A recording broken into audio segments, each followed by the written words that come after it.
Capítulo 8. Contracultura ou subcultura? Nós não devemos imitar os padrões e as maneiras do mundo, nem agir como o povo deste mundo. O povo não pôde suportar a manifestação de Deus no topo da sua montanha.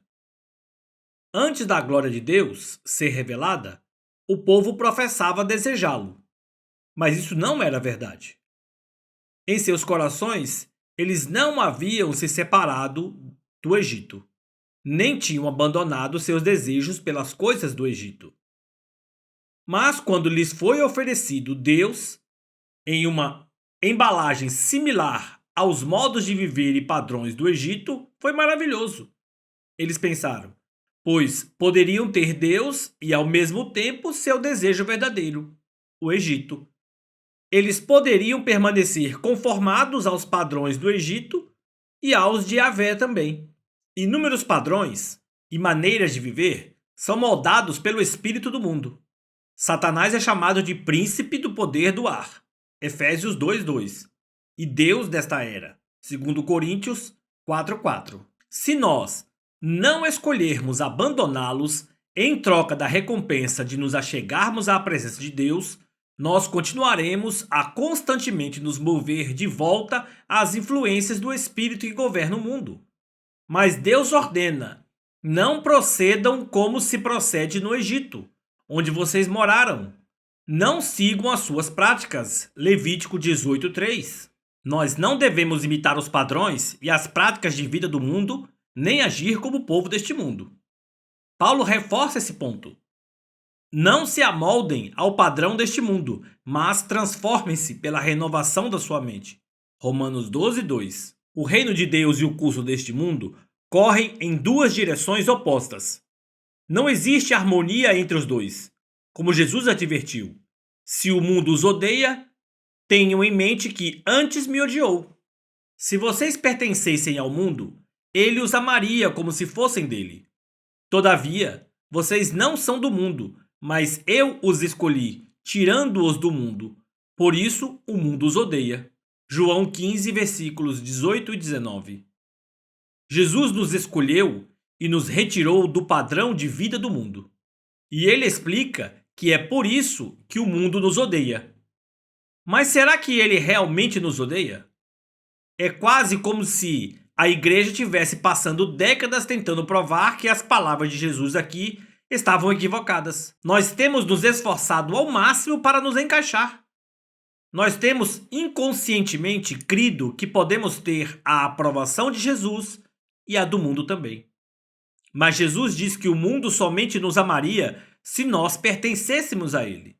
Então será que temos lutado para pertencer a um lugar no qual, na verdade, não deveríamos nos encaixar? A igreja primitiva comparada à atual. Tenho lido bastante sobre a igreja primitiva, principalmente sobre a igreja dos séculos II e III, e tenho descoberto uma grande diferença entre elas e nós. A característica mais marcante das igrejas desse período é seu modo de viver separado. Não se pode encontrar maneiras de ser, métodos e caminhos do mundo entre elas. Elas são completamente diferentes da sociedade que as cercava, pois viviam sob um conjunto de princípios e valores totalmente diferente. A palavra de Deus verdadeiramente as moldava. Os relatos sobre os fiéis dos primeiros tempos feitos por não cristãos dizem que os cristãos que viviam na comunidade eram como visitantes, que embora vivessem na carne, eles não viviam segundo a carne. Eles obedeciam às leis prescritas, mas ao mesmo tempo, eles ultrapassavam o que a lei exigia como seu modo de vida. Tinham pouco interesse em prazeres, esporte e diversão. Eles amavam a todos os homens, mas também eram perseguidos por todos eles. Eram desonrados, mas, nessa mesma desonra, eram glorificados. E aqueles que os odiavam eram incapazes de descrever a razão do seu ódio. Nos dias atuais, aqueles que nos odeiam não têm de procurar muito tempo para encontrar razões válidas para seu ódio. Esses relatos sobre os cristãos primitivos podem ser aplicados somente a um pequeno segmento da igreja de hoje. Nós temos visto inúmeros escândalos em todos os níveis do ministério. Esses incidentes trágicos têm ocorrido por causa dos nossos desejos egoístas. Não somente líderes, mas muitos nas igrejas vivem uma vida materialista em busca dos prazeres e tesouros deste mundo. Nós não paramos para refletir no fato de que estamos na fila para assistir aos mesmos filmes, divertimentos e prazeres que o mundo persegue. Cipriano era um romano muito rico que entregou a vida a Jesus aos 40 anos. Ele estava tão feliz por ter encontrado a Cristo que vendeu todos os seus pertences e deu todo o dinheiro aos necessitados. Depois ele se tornou um obreiro da igreja. Cipriano escreveu: "A única tranquilidade confiante e pacífica, a única segurança que é sólida, firme e que nunca muda é esta: um homem se desviar das distrações deste mundo e ancorar-se firmemente no solo da salvação e levantar seus olhos da terra para o céu, a montanha de Deus. Aquele que é maior do que o mundo não pode ansiar nada nem desejar nada deste mundo." Carta de Cipriano a Donato, século XIV. Os cristãos primitivos criam que este mundo e o próximo eram inimigos. Portanto, não podemos ser amigo dos dois. Tiago afirma sem meias palavras: "Adúlteros, vocês não sabem que a amizade com o mundo é inimizade com Deus? Quem quer ser amigo do mundo faz-se inimigo de Deus." Tiago 4,4. Por que ele chama de adúlteros os cristãos que querem ser amigos deste mundo? Um adúltero tem aliança com um, mas busca relacionamento com outro. Nós, como cristãos, temos uma aliança com Deus. Então por que desejamos possuir os padrões, modo de ser e caminhos do mundo? Será que não somos diferentes de Israel, que não podia abrir mão dos desejos do Egito pelo privilégio de conhecer a Deus? Contracultura ou subcultura? A igreja primitiva era uma contracultura. Hoje, a maioria das igrejas são uma subcultura. Qual é a diferença? Uma contracultura é um grupo de pessoas cujo estilo de vida rejeita ou se opõe aos valores e padrões de comportamentos dominantes na sociedade. Um conjunto de leis completamente diferentes governa suas vidas. A igreja primitiva demonstrava isso. Pedro diz aos primeiros convertidos: "Salvem-se dessa geração corrompida." Atos 2,40. A versão da Bíblia A Mensagem reforça o significado das palavras de Pedro: "Saiam enquanto podem. Saiam desta cultura doente e vazia." Uma subcultura, por outro lado, é um grupo distinto de pessoas que ainda é parte de uma cultura total existente. Embora haja alguma característica diferente nas pessoas deste grupo, ele ainda está conectado ao restante da sociedade. A igreja de hoje se enquadra nessa descrição. Nós temos nossos rótulos de nascidos de novo, ou salvos. Nós nos afiliamos a grupos ou círculos específicos, evangélicos, pentecostais, carismáticos, denominacionais e por aí vai. Mas estamos muito bem presos à sociedade. Nossa sociedade engloba pessoas com estilos de vida muito diferentes. Se desenhássemos um gráfico dos estilos de vida dos norte-americanos, teríamos, em um extremo, liberais e em outro extremo, conservadores, com muitas variações entre os dois extremos. No extremo liberal, encontramos pessoas como estrelas do rock, celebridades e outros que vestem roupas incomuns, sendo que alguns até vestem o que o sexo oposto veste. Essas pessoas vivem uma vida excepcionalmente anormal, tendo atitudes indecentes, tanto particular como publicamente. Alguns pintam seus cabelos de preto e branqueiam a pele, outros vivem uma vida pervertida. Nós os consideramos um segmento extremo da sociedade, a qual a maioria da igreja nunca busca imitar.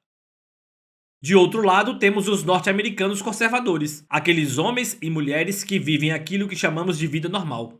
Embora esse segmento da sociedade veja a si mesmo como bom, ele está perfeitamente ligado ao restante da cultura, que anda sob a influência do príncipe do poder do ar. Às vezes o bom é o pior inimigo de Deus.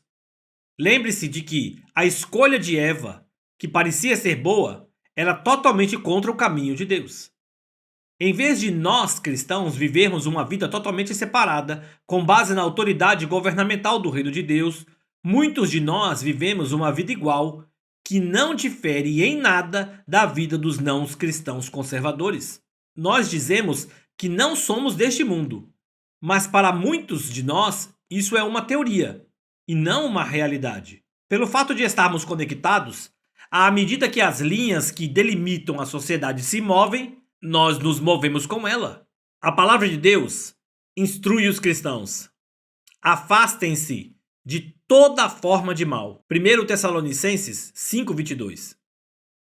E somos exortados do seguinte modo: não participem dos prazeres indignos do mal e das trevas, mas, ao invés disso, denunciem publicamente e reprovem esses prazeres. Seria vergonhoso até mencionar aqui esses prazeres das trevas aos quais os ímpios se entregam.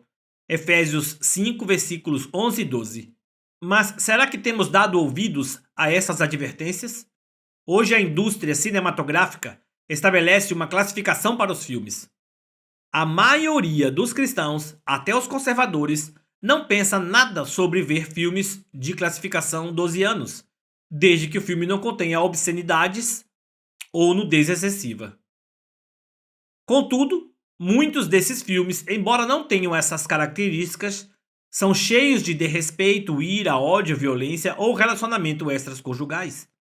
Muitos cristãos assistem a tais comportamentos ímpios sem pensar duas vezes. Vamos escolher um desses filmes de classificação 12 anos e mostrá-lo para a pessoa da década de 1940. Qual seria a reação delas? A maioria teria ficado horrorizada com o conteúdo. O que aconteceu? As linhas divisórias conservadoras foram se movendo aos poucos, e a igreja foi se movendo juntamente com elas. O que teria assustado os cristãos nos Estados Unidos dos anos 1940 é considerado normal para a maioria dos cristãos da igreja de hoje. Nós temos sido governados pelo reino de Deus ou temos sido influenciados pelos desejos do Egito? Os meios e padrões do reino de Deus são consistentes, pois Deus não muda. A Bíblia declara que não há sombra de variação nele.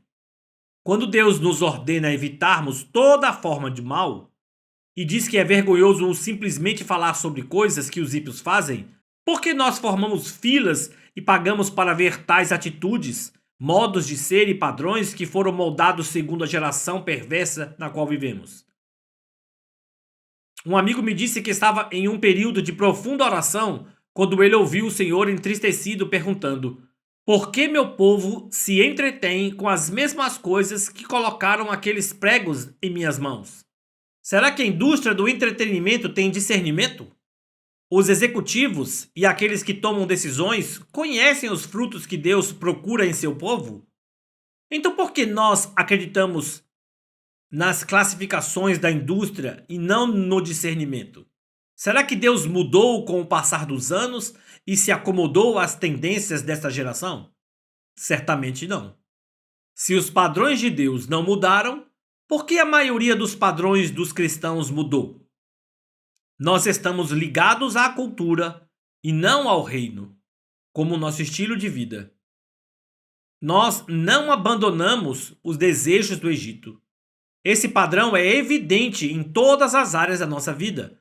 Modo de vestir, cortes de cabelo, no modo como lidamos com dinheiro e negócios, perspectiva política, etc. O povo da igreja primitiva era capaz de rejeitar atitudes, padrões e entretenimentos que não eram de Deus, porque a cultura deles era conformada segundo o reino de Deus. Eles eram uma igreja sedenta, que desejava conhecer seu Redentor, mais do que desejava conforto e prazeres. Os enlaces da cultura não tinham poder sobre a maioria deles, por causa da paixão que tinham pelo Senhor. O custo de abandonar essas coisas não se comparava com as recompensas de conhecer o Redentor. Eles não somente conheciam isso, mas viviam isso também. O estilo de vida produzia uma disciplina saudável entre eles. Diferentemente de algumas denominações e grupos que surgiram depois, a igreja primitiva geralmente não tentava criar leis para a santidade através de regras excessivas e regulamentos. Eles dependiam da doutrina sã, da direção genuína do Espírito, do exemplo de temeridade a Deus e firme compromisso de servi-lo. Igrejas que dependem de regulamentos extremos para promover a santidade geralmente acabam gerando legalistas religiosos. A igreja primitiva enfatizava a importância de um coração transformado, o qual produzia um estilo de vida santo. Maneirismos externos eram considerados inúteis, se não revelassem o que estava acontecendo no interior da pessoa. Estamos provocando o ciúme do Senhor? Hoje temos convidado o mundo para entrar em nossos lares através da televisão, dos vídeos, das revistas e dos jornais e por aí em diante. Muitas vezes tenho chorado ao ver pôsteres de atletas, fotos de estrelas de cinema penduradas nas paredes dos quartos de crianças e revistas das estrelas de Hollywood e ídolos da sociedade nas casas de cristãos. Por que temos idolatrado esses homens e mulheres venerados pela sociedade? Falando sobre ídolos, Paulo disse: vocês não podem beber o cálice do Senhor e do cálice dos demônios. Não podem participar da mesa do Senhor e da mesa dos demônios. Porventura, provocaremos o ciúme do Senhor? 1 Coríntios capítulo 10, versículos 21 e 22. Por que estamos tão interessados no que interessa ao mundo? Durante anos, minha família tem tido contato com um lutador profissional famoso. Sua família foi tocada profundamente por Deus, de muitas maneiras. A mãe, o filho e o parente foram salvos. O lutador também ouviu o evangelho através de nós. Ele sabe que há um preço a ser pago para seguir a Jesus e não quer deixar tudo para segui-lo. Em certo sentido, eu respeito sua honestidade, pois hoje muitos na igreja dizem que abandonam tudo para seguir Jesus, mas não cumprem a palavra. Eu tenho usado esse lutador como uma analogia quando falo sobre força espiritual em minhas mensagens. Relato esse exemplo em conferências e igrejas ao redor do país. Meu coração quase se parte quando pessoas vêm até mim com entusiasmo dizendo que sabem de quem estou falando. Quando isso acontece, tenho vontade de gritar: por que você deveria saber quem ele é? Por que você tem assistido a isso? Pelo risco de parecer legalista, eu deixo de falar. Talvez eu devesse falar. Eu me preocupo bastante com ele, mas não consigo assistir-lhe na televisão, pois o ato que ele pratica é cheio de escuridão. Eu penso, como um cristão pode assistir a isso regularmente? Onde está o zelo pela presença de Deus? Um chamado a despertar. Algum tempo atrás, recebi um chamado para despertar que acendeu minha paixão por esta mensagem. Eu havia ministrado em uma igreja sobre buscar a Deus. O culto poderoso tocou profundamente muitas pessoas. No dia seguinte foi um dia de descanso para mim. Eu estava viajando com minha esposa e meus filhos e naquele momento já estávamos fora de casa há algum tempo. O pastor convidou todos os líderes para um momento de comunhão. Nós comemos, conversamos e a maior parte da conversa foi sobre o toque de Deus naquele culto do dia anterior. Após a refeição, decidimos assistir a um filme. Alguém ali tinha o vídeo de um filme muito popular. Eu achava que o ator principal era muito talentoso e, embora fosse classificado para 12 anos, eu disse que queria assistir. No começo do filme, havia uma forte cena de assassinato. Fiquei perturbado com aquilo, mas decidi continuar assistindo. Embora o filme não tivesse mais assassinatos, aconteceram muitas lutas, ódio, ira, raiva e engano. À medida que eu assistia, sentia preocupação em meu coração. Eu continuava pensando no que havíamos falado sobre as coisas de Deus, sentindo a luz e vida, e agora nós estávamos nos abrindo para as trevas. Senti que estava sendo uma péssima testemunha. Então, um dos meus filhos entrou na sala no momento em que o ator relembrava a cena do crime. Meu filho ficou horrorizado. Ele correu até o quarto e ficou tão perturbado que ele e seu irmão mais velho foram até minha esposa, que havia saído dali no começo do filme, buscando conforto. Ele não podia entender como seu pai podia assistir a tal filme. e perguntou: Mamãe, aquele filme é realmente para 12 anos? Por que papai está assistindo aquilo? Quando o filme acabou, eu me senti violado. Sabia que tinha feito uma tolice. Eu me despedi dos líderes. Aquela foi a última vez que os vi naquela viagem. Que maneira de me despedir! Pedi desculpas à minha esposa que me contou sobre o comentário do nosso filho. Eu me desculpei com eles no dia seguinte e disse-lhes o quão errado eu estava. Eu tinha pecado contra Deus, contra eles e contra aqueles líderes. Eles foram graciosos e me perdoaram, mas continuaram ainda processando o que havia acontecido. Em outra cidade, nós ficamos hospedados com um casal muito abençoado que eram nossos amigos muito íntimos. Quando eu fui salvo, no final da década dos anos 1970, eles foram meus mentores. Ele era um dos pesquisadores da Universidade de Purdue. Ele já levou muitos a Deus e tem ajudado estudantes a crescerem no Senhor. Ele ama conversar sobre as coisas do reino. Meu filho contou a esse casal sobre o filme que eu havia assistido na casa de um pastor. Minha esposa mais tarde me contou que ele havia feito isso. Eles eram tão puros que me senti envergonhado e profundamente triste por meus velhos amigos ficarem sabendo o que eu havia feito. Imediatamente fui ao Senhor em oração. Deus falou comigo de maneira a não deixar dúvidas e me mostrou que aquilo era um chamado para que eu despertasse. Se eu fiquei tão preocupado ao saber que aquele casal ouvira sobre o que eu tinha feito, como eu imaginava que Deus se sentiu quando eu me submeti a mim mesmo, que sou o templo do Espírito, a tão grandes trevas? Fui tomado de arrependimento. Graças a Deus, Ele é gracioso e misericordioso em perdoar. Uma revelação esclarecedora. O Senhor usou esse incidente para me mostrar a sua verdade acerca da nossa responsabilidade de nos separarmos do mundo. Sua revelação, como sempre, reformulou minha maneira de pensar e viver. Dias depois, na mesma semana, o Senhor usou a vida de Ló, sobrinho de Abrão, para ilustrar ainda mais essa verdade. Deus disse a Abrão para deixar seus pais, seus parentes e a casa de seu pai, pois ele faria de Abrão uma grande nação e o abençoaria. Abrão partiu e seu sobrinho Ló foi com ele. A partida deles é uma analogia da salvação, assim como a saída de Moisés e Israel do Egito. Abrão deixou sua casa por causa da revelação de Deus, mas Ló não. Abrão tinha as mesmas motivações de Moisés, enquanto Ló se parecia muito mais com o povo de Israel. O resultado da partida de Ló, junto com Abrão, era que ele participaria das bênçãos de Deus.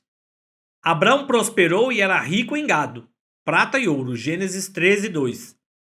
E Ló, que acompanhava Abrão, também possuía rebanhos e tendas, Gênesis 13:5.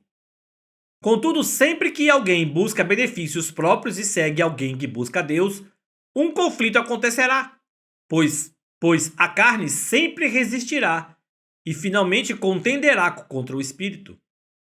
E então sabemos que surgiu uma desavença entre os pastores dos rebanhos de Abrão e os de Ló, Gênesis 13:7.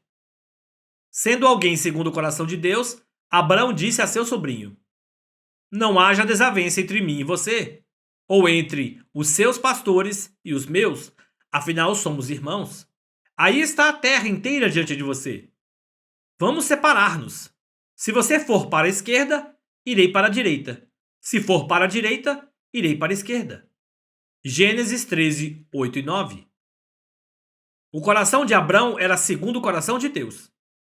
Seu interesse em ganho pessoal não era maior que a força que movia sua vida. O que o mundo poderia oferecer não lhe importava, porque ele esperava a cidade que tem alicerces, cujo arquiteto e edificador é Deus. Hebreus 11:10. Seus olhos estavam postos sobre o que é eterno.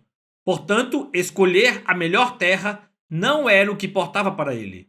Aqueles que foram salvos, mas que lhes falta uma paixão por Deus, como os filhos de Israel, buscarão seus melhores interesses no sistema do mundo, pois é onde a recompensa deles está.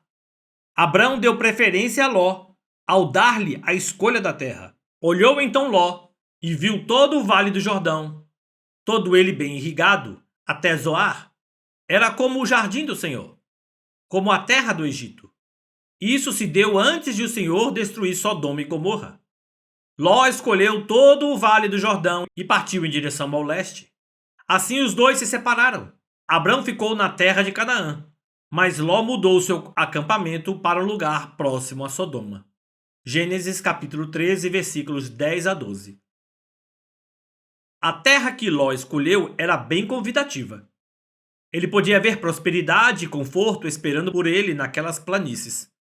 Ele estava familiarizado com o território, pois já havia passado por aquela área antes. Ver Gênesis 13:3. Ele provavelmente sabia que os homens de Sodoma eram extremamente perversos e pecadores contra o Senhor. Gênesis 13:13. Talvez isso explique a olhada que ele deu. Eu imagino que ele tenha pesado na balança a bênção da terra e a iniquidade que a acompanhava. Mas seu desejo por uma boa vida era mais forte do que o amor por Deus, que era o que Abrão tinha. Portanto, Ló ignorou a iniquidade da terra. Ele provavelmente pensou que poderia permanecer não influenciado por tudo aquilo. Creio que ele mudou seu acampamento para um lugar próximo a Sodoma para se desviar do centro da sociedade ímpia. Ele comportou-se como muitos cristãos hoje, pensando: eu posso me envolver um pouco com o sistema do mundo, longe desses segmentos perversos, e não me deixar ser sugado por ele. Esses são pensamentos no mínimo tolos. O mundo possui uma força atrativa em si chamada sedução, e se você tiver algum desejo por ganho egoísta, ele o atrairá, assim como um ímã atrai certos metais, e não atrai outros. As intenções de Ló podem ter sido boas em ficar afastado da cidade de Sodoma. Porém, mais tarde, ele já não morava mais em um acampamento perto da cidade. Ele havia se mudado para uma casa dentro das portas da cidade de Sodoma. Vê Gênesis 19, versículos de 1 a 3.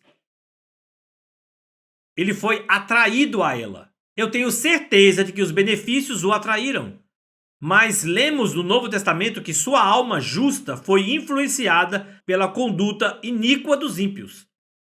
Pois vivendo entre eles todos os dias, aquele justo, Ló, se atormentava em sua alma justa por causa das maldades que via e ouvia. 2 Pedro 2:8. Eu nunca me esquecerei do que Deus me revelou naquela semana. As palavras, as maldades que via e ouvia, saltaram aos meus olhos. Ao ver e ouvir suas obras iníquas, Ló atormentou sua alma justa. Você deve estar pensando: eu vejo e ouço maldade todos os dias. Eu as vejo e ouço no trabalho, na escola e na rua. Como posso me privar de atormentar minha alma? O Senhor me mostrou a chave. Quando você vai ao trabalho, à escola ou a qualquer outro lugar para exercer suas atividades diárias necessárias, você está indo para o campo missionário. Deus o está enviando como luz para o meio das trevas. Você pode alcançar pessoas ali, testemunhando da ressurreição de Jesus, pessoas que talvez nunca pisarão em um culto evangélico. Ao ver suas maldades, sua alma não será atormentada. Ló, por outro lado, escolheu habitar entre os iníquos para o próprio benefício e prazer. Quando você, como cristão, escolhe assistir a um vídeo cheio de maldades, ler uma revista banhada pelo espírito do mundo, ou escolher ir a um lugar de diversão e entretenimento que possui obras iníquas em si, você escolhe atormentar sua alma. Mas, pior que isso, você na verdade abandona o privilégio de poder se aproximar à montanha do Senhor. Onde encontraremos descanso para as nossas almas? Você pode protestar: mas Jesus foi capaz de comer com pecadores. Sim, é verdade. Ele se encontrava com eles para alcançá-los, algo que nós devemos fazer. Mas ele não foi lá para se entreter ou relaxar. Você pode perguntar: Então, onde um cristão pode ir para descansar? Jesus ia para lugares desertos. Ver Marcos 6,31. Isso significa um lugar longe do sistema do mundo. Meu lugar favorito para descanso costuma ser a praia. Mas agora eu raramente encontro uma praia calma. Na maioria das praias, pessoas desfilam com seus corpos quase nus, com o espírito de sedução em ação. Imagino o quanto as roupas indecentes e minúsculas de hoje teriam assustado outros na década de 1940. Elas teriam chocado e assustado até mesmo os não crentes conservadores. Eu não estou tentando de forma alguma ser legalista ou antiquado, mas me pergunto se estamos conectados com a subcultura mais do que nós mesmos percebemos. Em vez de ir a praias, eu vou para as montanhas, lugar muito arborizado ou regiões de lago para férias. Nessas áreas eu posso ficar longe do sistema do mundo e verdadeiramente descansar minha alma. Por que alguns cristãos precisam se divertir ou buscar descanso em lugares onde o modo de ser e os padrões do mundo são mais evidentes? Estamos tentando ficar longe da presença de Deus para descansar? Ou vamos nos acalmar para poder desfrutar sua presença tão maravilhosa? Será que não percebemos que a promessa da sua presença espera por aqueles que se separam e se achegam a Ele?